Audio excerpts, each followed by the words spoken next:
Hello hello hello. एक बार मैं फिर आपके सामने आज नया टॉपिक एक क्वाड्रेटिक इक्वेशन को लेके आई हूँ। क्वाड्रेटिक इक्वेशन का यूज हम कब और कहाँ करते हैं इसके बारे में भी बताऊंगी और साथ में इसके क्वेश्चन कहाँ कहाँ आते हैं ये भी बताऊंगी। तो मुझे देखते रहिए और अगर मेरा चैनल आपको समझ में आ रहा है या मेरा पढ़ाया हुआ अगर समझ में आ रहा है तो लाइक शेयर और सब्सक्राइब कीजिए। इस टॉपिक में हम वेरिएबल की बात करते हैं। वेरिएबल मीन्स जिसकी वैल्यू बदलती रहती है और हमने प्रीवियस क्लासेस में 8th तक में थोड़ा सा पढ़ा है लीनियर इक्वेशन वगैरह के बारे में।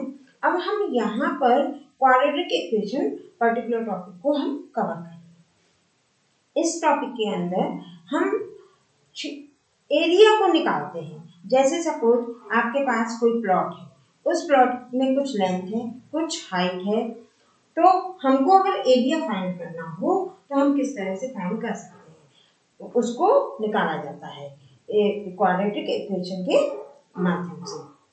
और तरीके तो कई हैं, हम पॉलिनोमियल भी पढ़ते हैं और क्वाड्रेटिक भी पढ़ रहे हैं। अब पॉलिनोमियल और क्वाड्रेटिक में बहुत से बच्चे कंफ्यूज हो जाते हैं कि पॉलिनोमियल भी वही है क्वाड्रेटिक भी वही है, फिर अंतर क्या है?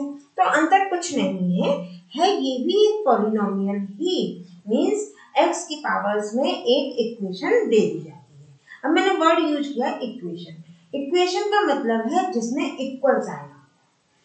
जैसे हम नॉर्मली बात करते हैं पॉलिनोमियल की। पॉलिनोमियल हम अगर कहें x की पावर 2 का पॉलिनोमियल लिखिए तो आप उसको लिखेंगे x square plus 2x plus 3। तो ये हमारा क्या हो गया? पॉलिनोमियल हो गया x की पावर 2 का। लेकिन अगर यहाँ पर हम इक्वल 0 भी लगा दें तो ये बन जाएगा हमारा क्या? Quadratic equation. इक्वल साइन आ जाए और उसके साथ यहाँ पे 0 आ जाए तो ये बन जाता है क्वाड्रेटिक इक्वेशन। तो इसको हम बोलते हैं क्वाड्रेटिक इक्वेशन। और एक कंडीशन और होती है क्वाड्रेटिक इक्वेशन में, वो क्या कि a is not equal to 0। अब a is not equal to 0। अब आप सोच सकते हैं कि यहाँ तो मैडम ने लिखा ही नहीं है, ये है ही नहीं, तो हम a is not equal to 0 कैसे पता करें? a क्या है ये? तो a वास्तव में x स्क्वायर का कोफिशिएंट है, x स्क्वायर का कोफिशिएंट है, मींस x स्क्वायर और x के जितने भी ये कोफिशिएंट होते हैं उसको हम a b c से डिनोट करते हैं। तो क्वाड्रेटिक इक्वेशन का जनरल फॉर्मूला होता है ax square plus bx plus c बराबर 0, where a is not equal to 0 हम कह देते हैं। तो ये तो हमारी हो गई क्वाड्रेटिक इक्वेशन की जनरल इक्वेशन। अब इसमें अगर हमें पता करना है कि a स्क्वायर कहाँ है, b कहाँ है, c कहाँ है, तो हम सीधे सीधे यहाँ पे कोफिशिएंट को देख लें। x स्क्वायर के कोफिशिएंट को देखा तो हमें कुछ नहीं दिखाई दे रहा, कोई नंबर नहीं है, इट मींस वो 1 है। तो x स्क्वायर का कोफिशिएंट क्या हुआ? 1 हुआ। मींस इससे कंपैरिजन अगर मैंने किया तो a की वैल्यू मेरे पास आ जाएगी 1 और b को कंपैरिजन किया x के कोफिशिएंट को, तो x का कोफिशिएंट यहाँ पे b है और यहाँ पे x का कोफिशिएंट क्या है? 2 है, तो b की वैल्यू हो गई यहाँ पे 2 और c की वैल्यू, c कांस्टेंट वैल्यू है, c की वैल्यू क्या हो गई आपकी यहाँ पे 3। तो इस तरह से हम क्वाड्रेटिक इक्वेशन के कोफिशिएंट को फाइंड कर लेते हैं। ये एक जनरल इक्वेशन से हम इसका कंपैरिजन कर देते हैं जो हमको गिवन होती है इक्वेशन उसका। अब क्वाड्रेटिक इक्वेशन के आंसर्स कितने होते हैं, कई बार ये भी बड़ा एक कंफ्यूजन होता है।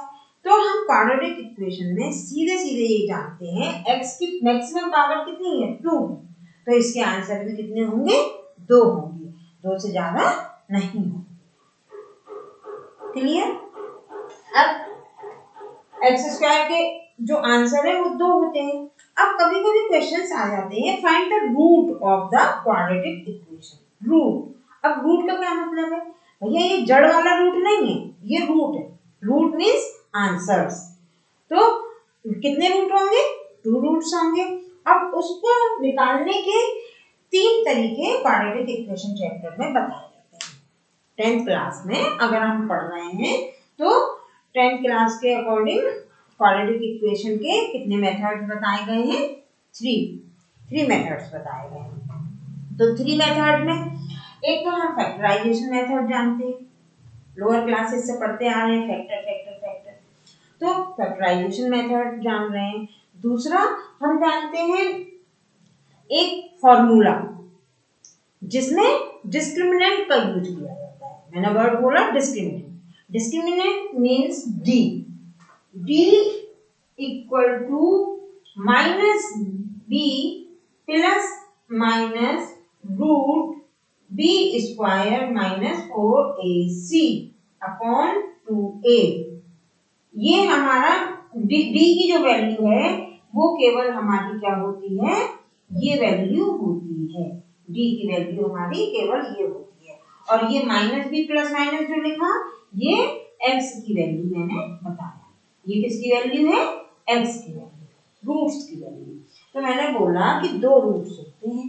अब 2 रूट्स के लिए यहाँ देखो प्लस माइनस आ रहा है, तो एक तो हो जाएगा minus B plus root B square minus 4ac upon 2a, और दूसरा क्या हो जाएगा minus B minus root B square minus 4ac। तो x के इस तरह से हम 2 आंसर निकाल सकते हैं। अब बात आती है कि इसका यूज हम क्यों कर रहे हैं, फैक्टर हम जानते हैं, हम तो सीधे सीधे फैक्टर कर लेंगे। तो कभी कभी इक्वेशंस इस तरह की आ जाती हैं क्वाड्रेटिक, जिसमें कि हम नॉर्मल फैक्टर से फैक्टर नहीं कर पाते हैं, तो हम इस फॉर्मूले का यूज करके रूट्स को फाइंड आउट करते हैं। होप आपको समझ में आ रहा होगा। मैंने एक वर्ड बोला था डिस्क्रिमिनेंट, डिस्क्रिमिनेंट की वैल्यू बताया क्या होती है, माइनस बी स्क्वायर, वो sorry B root B square minus 4ac क्या होती है, root B square minus 4ac इसकी वैल्यू होती है।